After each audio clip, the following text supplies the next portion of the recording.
Landlord, landlord, my roof has sprung a leak. Don't you remember telling you about it? Why last week? Landlord, landlord, this step is broken down. When you come up yourselves, it's a wonder you don't fall down. Turn back, you say, will owe you. Turn back, you say, is due. Well, that is 10 back more it'll pay you till you fix this house up new. What? You gonna get eviction order? You gonna cut off my heart? You gonna take my furniture and throw it in the street? You're taking high and might. Talk on till you get through. You won't gonna be able to say a word if I land my force on you. Police, come and get this man. He trying to run the government into overturn the land. Coppers with patrol bear arrest police station answer. Headline in the press. Man threatened landlord. Tenant head Nobel. Judge gave Negro 19 days in country jail. Naam, barabara kabisa. Karibu tena mpenzi msikilizaji wa uchambuzi wa makala hizi za fasihi. Na leo kama ni tulivyoona hapo awali, tutakuwa na uchambuzi wa shairi ambalo linafahamika kwa jina la Ballad of the Landlord, ambapo mwandishi wa shairi letu anafahamika kwa jina la Lungstone Hughes. Mpenzi msikilizaji, kama ulivyoona tukio hilo la Ballad of the Landlord, inaonyesha kabisa landlord, yani mwenye nyumba, nyumba yake kidogo imechakaa. Lakini anazidi kupandisha kodi kiasi kwamba mpaka mpangaji anashindwa kulipa, na mwisho wa siku mwenye nyumba anachukua hatua ya kumpa eviction order, yani order ya uhamisho, atoke pale nyumbani. Inaonesha kabisa huyu mpangaji alikuwa ni black American, yani nigger. Ndio maana mwisho kabisa tunaona hakimu anamhukumu kwa kumpeleka siku 90 jela akiwa ni niga, lakini huyu aliyempangisha nyumba anaonekana kabisa kuwa ni mzungu, kwa hiyo anamnyanyasa. Kwanza kabisa ningependa kukupa historia kwa ufupi juu ya mwandishi wa hili shairi letu ambaye ni Lungstone Hughes. Yeye alizaliwa mnamo mwaka wa 1902 na alifariki mnamo mwaka 1967. Huyu alikuwa ni black American ambaye alikuwa akifanya kazi ya upishi na baadaye akajiingiza katika masuala ya literature. Lakini alishuhudia ni kwa jinsi gani watu wote walivyokuwa wakiteseka pale Marekani, na ndipo akaandika shairi hili la Ballad of the Landlord kuelezea hali halisi ya maisha ya watu weusi. Now I'll pass through various questions which will be asked in anywhere about this poem. Kwa sasa ningependa kuanza kuelezea vipengele mbalimbali ambavyo huenda ukaulizwa kuhusiana na shairi hili. Starting with the form of this poem, the poem is in formal types. This is because it does not stick on the poetic principles, example, rhyme, rhythm, and number of words in each stanza. This have been observed in this poem. Kwanza kabisa tutaangalia fani ya shairi letu. Na katika fani shairi letu lina fani ambayo ni informal, sio rasmi kidogo, kwa sababu ukiangalia vina zake pamoja na mizani ya shairi hili havijaweza kubalance, yani havipo sawa. Kwa hiyo form of this poem is informal. Moving on the kind of this poem, the poem Ballad of the Landlord, the poem title is Ballad of the Landlord, is pointed out in the introductory part. It is a poem in which two or more people speak each other. Tukizungumzia aina ya shairi tunaweza tukasema kwamba this is ballad poem. Kwa nini ni ballad poem? Kwa sababu kuna form of conversation. Tunaona kuna mazungumzo kati ya tenant, yani mpangaji, pamoja na landlord, yule mwenye nyumba. Kwa maana hiyo shairi ambalo linakuwa katika form of conversation ili tunaliita ni ballad poem. Another issue to consider in this poem is all about tone of the poem, and the tone of this poem is angry. The tenant is very angry with his landlord for maltreatment that he gets. Tukizungumzia tone ya shairi letu tutaweza tukasema ni la chuki au hasira, kwani tunamwona mshairi ambaye ni tenant ambaye kapangisha ana hasira na aliyempangisha nyumba, yani landlord. Kwa nini? Kwa sababu atengenezi nyumba na anataka aendelee kulipwa kodi, na ndio maana ikafikia hatua ya kuanza kugombana na mpangaji wake. Another issue to consider in this poem is all about poetic features.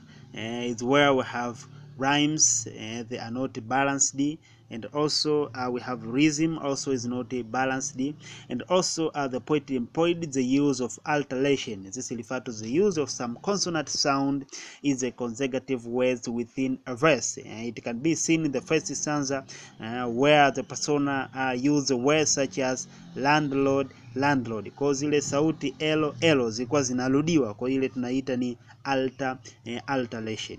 Kwa sasa tuangalie possible themes, dhamira mbalimbali ambazo zinaweza zikajitokeza katika shairi letu. Kwanza tuna exploitation, yani unyonyaji. This is where a person enjoy due to the suffering of others. Unyonyaji ni kitendo ambapo mtu anakuwa anaenjoy, anafurahi kutokana na kuteseka kwa watu wengine. Kwa ukiangalia hapa, huyu mpangaji ambaye ni tenants anateseka, anasema 10 back you say I owe you, 10 back you say is due. Kwa inaonekana kabisa analipa kodi kubwa, anateseka, lakini huyu landlord anaendelea kufurahia. Kwa huu ni unyonyaji. Lakini dhamira nyingine ni protest, upingaji. After getting tired of exploitation and humiliation, the tenant reacts. Kama tulivyoona kwenye video hapo awali, tenant ana protest, anapinga baada ya kuona unyonyaji na udhalilishaji umezidi. Ndio maana anasema I'll not pay you until you fix this house up new, kwamba sitokulipa chochote mpaka utakapo itengeneza hii nyumba kuwa mpya. Kwa pale tunapata dhamira ya protest, yani kupinga.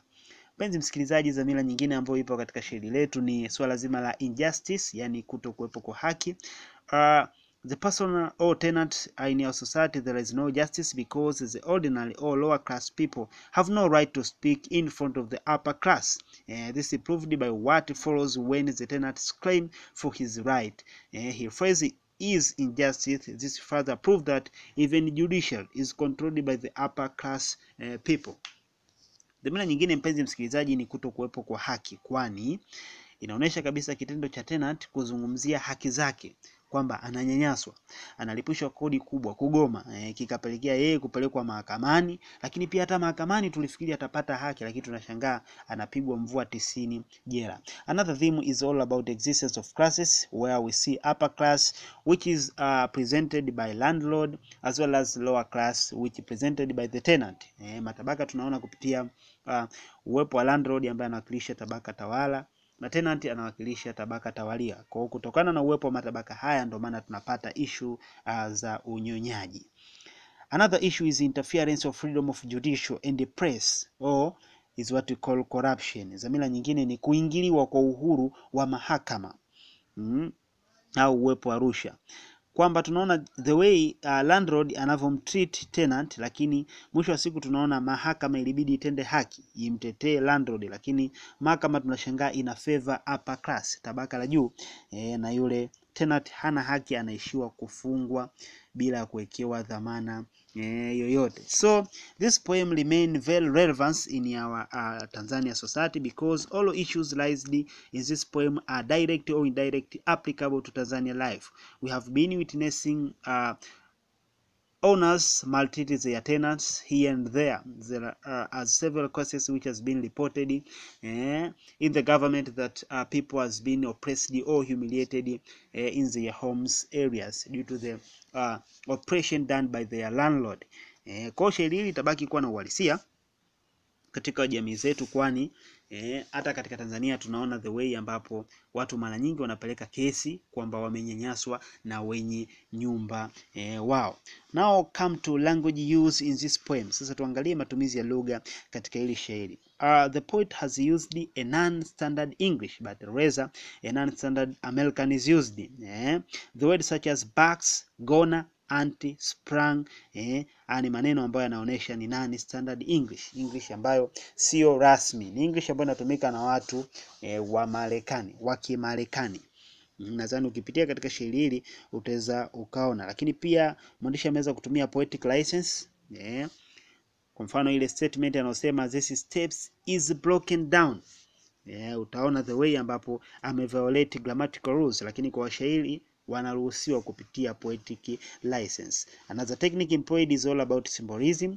The poet has employed symbols. The word landlord symbolizes upper class, while a tenant is a symbol of lower class in your society. The word fist is a symbol of fighting, as is studied by the tenant, kama tulivyoona hata katika video yetu hapo nyuma in 60 stanza.